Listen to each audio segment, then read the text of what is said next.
Selamat datang di perkuliahan RPL 104, analisis dan spesifikasi kebutuhan perangkat lunak. Kali ini kita akan membahas mengenai vision dan scope. Masih bersama saya, Supardianto. Adapun capaian pembelajaran dari materi kita kali ini adalah diharapkan mahasiswa dapat menjelaskan mengenai vision dan scope. Apa aja yang akan kita bahas? Kita bahas nanti mengenai pendahuluan dari vision dan scope, defining product vision and scope, completing business requirement, vision and scope document and template, serta bagaimana untuk keeping the scope in the focus. Begitu, ya. Kita lihat dulu ada penggambaran kenapa harus mengetahui mengenai vision dan scope. Di sini ada tiga gambar. Pada gambar yang pertama, dia mengatakan bahwa mereka telah melakukan interview terhadap ratusan dari pengguna dan menuliskan eh, suggestion yang mereka berikan untuk diimplementasikan menjadi feature gitu ya. Nah, setelah itu ternyata diketahui bahwa suggestion-suggestion yang diberikan diberikan itu ternyata tidaklah sesuai dengan rencana atau visi dari pengembangan si aplikasi produknya. Sehingga memungkinkan bahwa aplikasi ini tidak akan bisa sukses 100%. Ya. Sehingga ujung-ujungnya apa? Ujung-ujungnya mereka harus mencari user dari luar organisasi atau perusahaan tersebut. Ya. Hal ini itu mungkin terjadi karena memang tidak jelas ya mengenai vision dan scope yang dimiliki oleh para stakeholder untuk kepada para usernya. Jadi user-user yang berada di bawah itu tidak tahu kenapa sih harus buat aplikasi ini, kenapa sih harus ikut membantu mengembangkan aplikasi ini dan seterusnya. Karena mereka mungkin tidak mendapatkan mengenai tidak mengetahui dengan jelas vision dan scope-nya. Nah, itu kemudian bisa membuat pengembangan aplikasinya menjadi terhambat. Suatu project yang memiliki kekurangan gitu ya eh, terhadap hal yang berhubungan dengan vision scope yang tadi itu kemudian bisa mengundang bencana. Bencana maksudnya kesuksesan dari si aplikasi tersebut gitu ya. Tanda bisnis requirement itu tidaklah sufficiently atau tidak cukup adalah bahwa seringkali fitur tersebut ditambahkan lalu dibuang lalu kemudian ditambahkan lagi. Artinya tidak konsisten gitu ya. Ada suatu fitur namanya X. Tadinya fitur X ini sudah ditambahkan gitu ya. Lalu kemudian ternyata pada saat testing dirubah lagi, dihapus lagi, ternyata tidak penting. Ujung-ujungnya testing testing berikutnya ditambahkan lagi. Nah, berarti ada kesalahan atau inconsistent pada bisnis requirement-nya. Ya. Makanya vision and scope ini harus kemudian diatasi dulu sebelum kemudian eh, bisa masuk ke dalam tahapan pengembangan si aplikasinya, gitu ya. Di mana vision dan scope ini itu kemudian memprovide reference ya, menjadi referensi untuk mengambil keputusan apakah memang requirement baru itu bisa ditambahkan atau kemudian requirement yang sudah ada itu harus diubah ya. Jadi sebagai panduannya.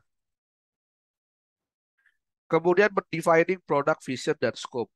Nah, di sini itu ada dua, ada product vision, ada product scope.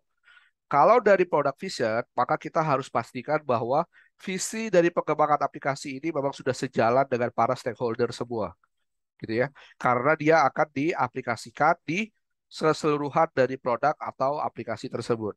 Dan biasanya dia tidak berubah dalam waktu yang lama. Itu adalah bagian dari vision. Kalau bagian dari product scope, maka dia merupakan bagian ketika kita mengidentifikasi banyaknya fitur atau fungsional yang harus dilakukan. Kita kemudian bisa menentukan porsi-porsi mana yang harus dikerjakan dahulu. Nah, itu adalah bagian dari scope-nya. Kemudian harus diaplikasikan ya eh, di setiap tahapan iterasi ya. Dan biasanya lebih dinamik daripada product vision. Tentu bisa berubah-ubah sesuai biasanya dari feedback, dari komen atau hal yang lain mengenai produk scope. Ini adalah gambarannya. Jadi kalau produk vision itu tetap satu, dia tidak akan berubah. Tapi kalau scope itu kemudian bisa bertambah ya sesuai dengan proporsinya tadi. Jadi kalau misalnya project itu scope-nya rilis untuk versi 1.0, hanya 5 fungsi utama saja. Lalu kemudian 3 fungsi berikutnya ditambahkan di versi 1.1 dan seterusnya. Itu adalah termasuk kebagian dari project scope. Ya.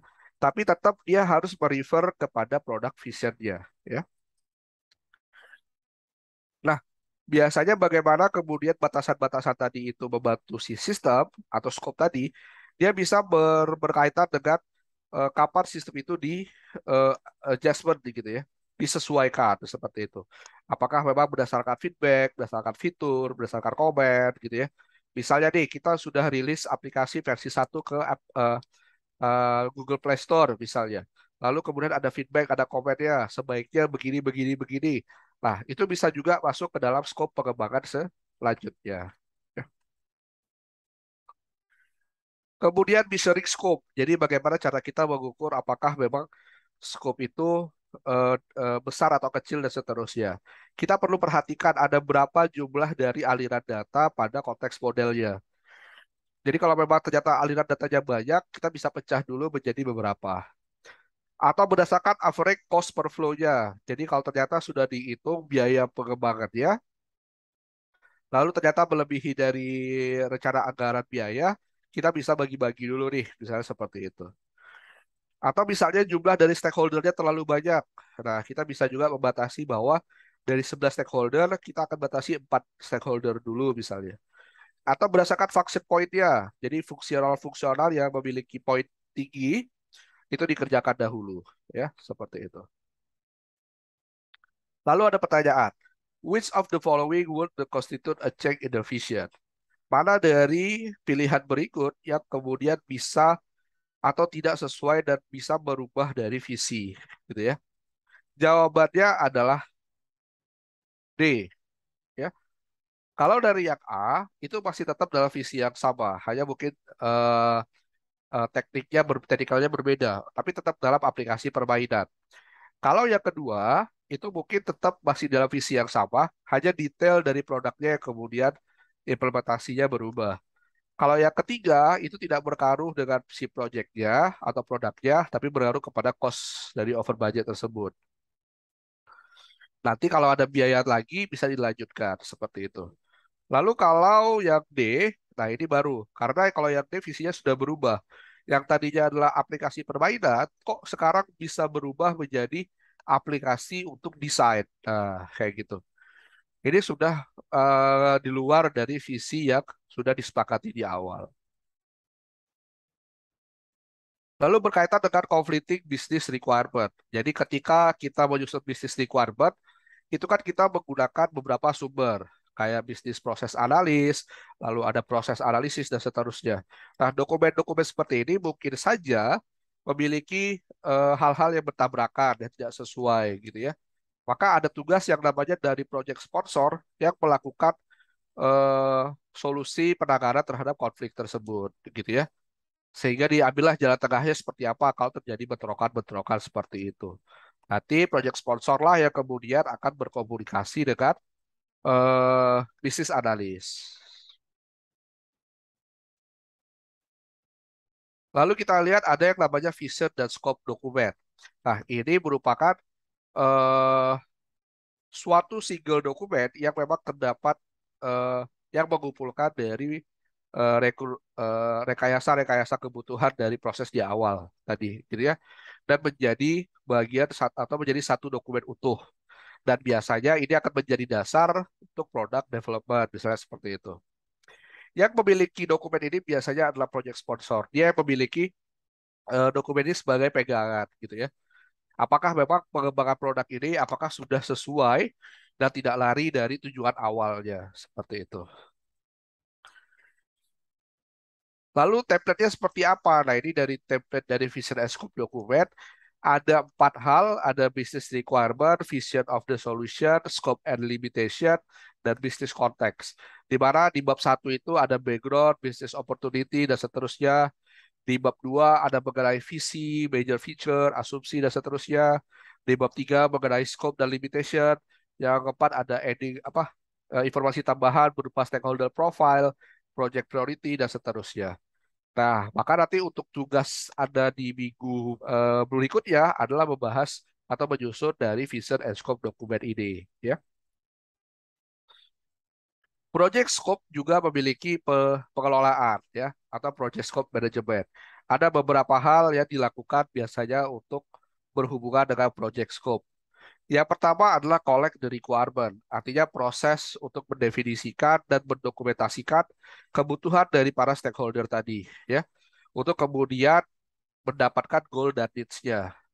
Lalu kemudian mendefine scope-nya. Jadi dari sudah dapat informasinya tadi di awal, dia kemudian menyusun menjadi lebih detail lagi mengenai description dari project dan produk tersebut. Ini nanti maksudnya seperti apa, tujuan aplikasinya akan bagaimana, batasannya seperti apa. Lalu dia membuat perencanaan dengan menggunakan work breakdown structure, gitu ya. Membagi dalam hal yang bentukannya kecil-kecil untuk kemudian ditentukan timeline waktu pekerjaannya. Lalu ada verify scope. Nah, ini memverifikasi apakah memang eh, yang sudah dipecah-pecah bagi tadi itu kemudian divalidasi gitu ya. Apakah memang sudah sesuai apa enggak dan seterusnya. Lalu kemudian mengkontrol dari apa yang sedang berjalan. Lalu bagaimana kita menjaga agar tetap aplikasi ini berada di dalam cakupan skopnya kita gitu ya.